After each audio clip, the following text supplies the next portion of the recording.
हम देख रहे हैं कि पूरे दिल्ली भर में भाजपा ने एक झुग्गी सम्मान यात्रा के होर्डिंग लगाए हुए हैं। पूरे दिल्ली भर में आदेश गुप्ता जी के होर्डिंग आपको दिखते हैं कि जो झुग्गी में रहते हैं, जो दिल्ली के नायक हैं, जो दिल्ली को चलाते हैं, उनका सम्मान होना चाहिए। तो ये जो झुग्गी में रहने वाले दिल्ली वाले का सम्मान का ढोंग भाजपा कर रही है, आज उस ढोंग का पर्दाफाश हो गया है और जो भाजपा का असली चेहरा है, जो गरीब विरोधी चेहरा है, वो सामने आ गया है। हम ये देख सकते हैं, ये एक पूरी कहानी घटी है राजेंद्र नगर विधानसभा में, जो बुद्ध विहार की जे कॉलोनी है और उसके बगल में जो इंदरपुरी का इलाका है, जहां पे 70,000 से ज्यादा लोग रहते हैं। वही लोग जिनका आदेश गुप्ता जी तथाकथित रूप में अपनी झुग्गी सम्मान यात्रा से सम्मान करना चाहते हैं।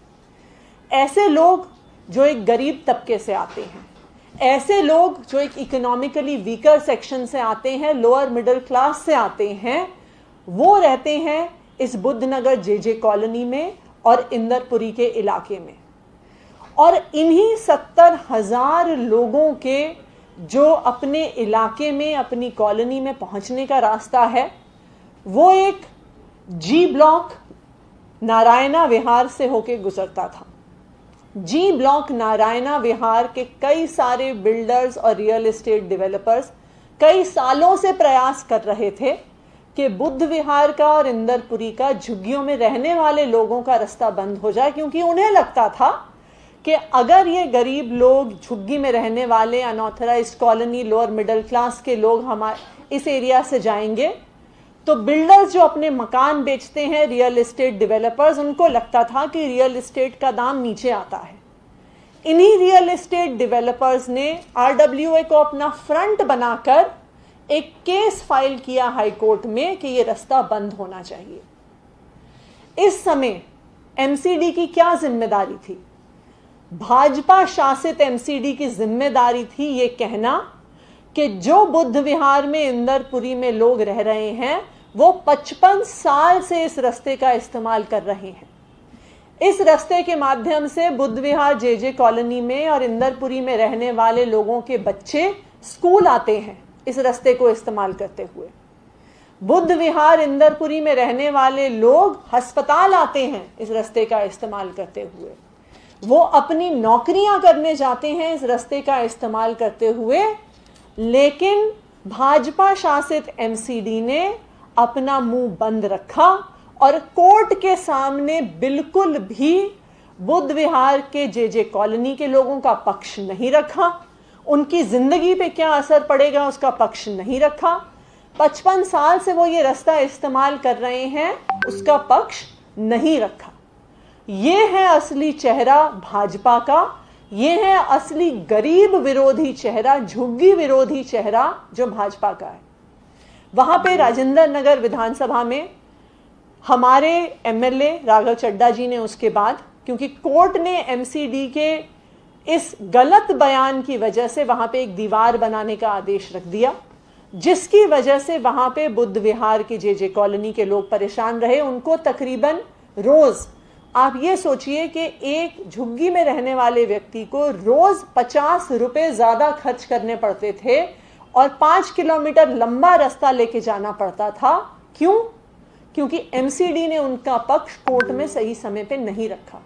अब उनके बच्चों के पास स्कूल जाने का रास्ता नहीं, उनके पास अस्पताल जाने का रास्ता नहीं, अपने काम पे जाने के लिए उनको रोज 50 रुपए दिन के खर्च करने पड़ रहे थे। तो जो महीने में 15,000 रुपए कमा रहा है, उसको हर महीने 3,000 रुपए भाजपा शासित एमसीडी के इस गरीब विरोधी चेहरे की वजह से खर्च करने पड़े। हमारे वहां के विधायक राघव चड्ढा जी ने प्रयास किया कि वहां पे हम एक फुट ओवर ब्रिज बना देते हैं कि जो उस बुद्ध विहार के जे क्लस्टर में रहने वाले लोग हैं, इंदरपुरी के जे क्लस्टर में रहने वाले लोग हैं, उनको एक रास्ता मिल जाए, उनको एक लाइफ लाइन मिल जाए कि उनके बच्चे अपने स्कूल तक पहुंच सकें, वो अस्पताल तक पहुंच सकें, जहां पे उन्हें रोजगार के लिए जाना है वो वहां पर पहुंच सके। रेलवे से बात करी कि वो अगर जमीन दे दें, और एक हिस्से में बात करी एमसीडी से कि जहां पे फुट ओवर ब्रिज एक तरफ उतरेगा वहां पे एक छोटा रास्ता एमसीडी दे दे। फिर से एमसीडी का और भाजपा का जो गरीब विरोधी चेहरा है फिर से सामने आ गया। और मैं ये चिट्ठी सामने रखना चाहूंगी कि इस चिट्ठी के माध्यम से एमसीडी ने स्पष्ट कर दिया, वहां के एमसीडी के भाजपा के काउंसलर चैल बिहारी जी और वहां की एमपी हैं मीनाक्षी लेखी जी, एमसीडी ने, भाजपा शासित एमसीडी ने स्पष्ट कर दिया कि बुद्ध विहार जेजे कॉलोनी के लोगों के लिए, 70,000 लोगों के लिए वो बिल्कुल भी जमीन देने को तैयार नहीं है। तो ये सामने आ गया है कि ना सिर्फ भाजपा शासित एमसीडी गरीब विरोधी है, ना सिर्फ ये सामने आ गया है कि आदेश गुप्ता जी की झुग्गी सम्मान यात्रा एक ढोंग है, पर यह भी स्पष्ट हो गया है कि मीनाक्षी लेखी और चैल बिहारी जी जो रियल एस्टेट और डेवलपर्स और बिल्डर्स हैं उस इलाके में, उनके साथ उनकी सांठगांठ है, जिसकी वजह से 70,000 लोग जो बुद्ध विहार में और इंदरपुरी में रह रहे हैं उनके लिए वो रास्ता देने को तैयार नहीं है। मैं आज आदेश गुप्ता जी से पूछना चाहूंगी कि क्या यही है आपकी झुग्गी वासियों का सम्मान?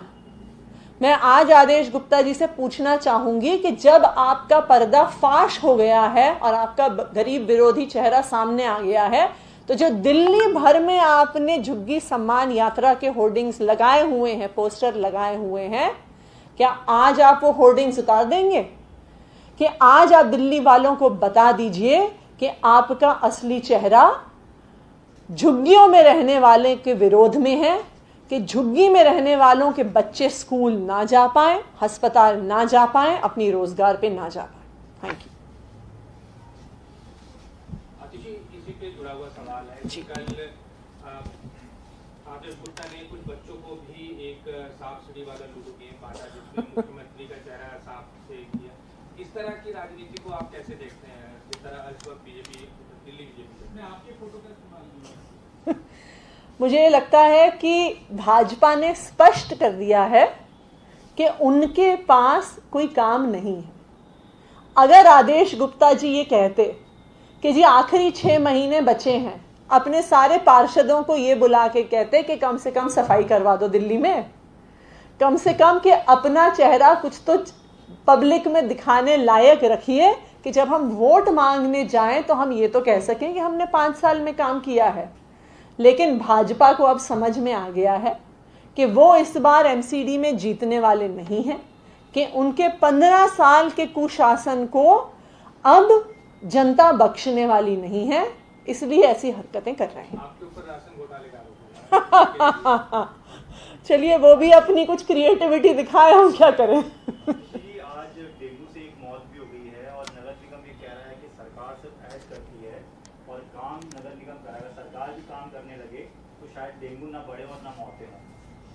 देखिए, हम नगर निगम वालों से पूछना चाहते हैं कि फॉगिंग करना दिल्ली में किसकी जिम्मेदारी है? घर घर जाना, मच्छरों के इंस्पेक्शन करना, चाहे वो मलेरिया के हों, डेंगू के हों, ये देखना कि कहीं पे पानी नहीं इकट्ठा हो रहा है, पूरे दिल्ली में फॉगिंग कराना एमसीडी की जिम्मेदारी है। पूरी एमसीडी में एक पूरा डिपार्टमेंट है जो मलेरिया इंस्पेक्टर्स का डिपार्टमेंट है, जिनकी जिम्मेदारी है घर घर जाना और चेकिंग करना और फॉगिंग करना। आज भाजपा शासित एमसीडी इस पे जवाब दे कि उन्होंने अपनी ये जिम्मेदारी क्यों नहीं निभाई है।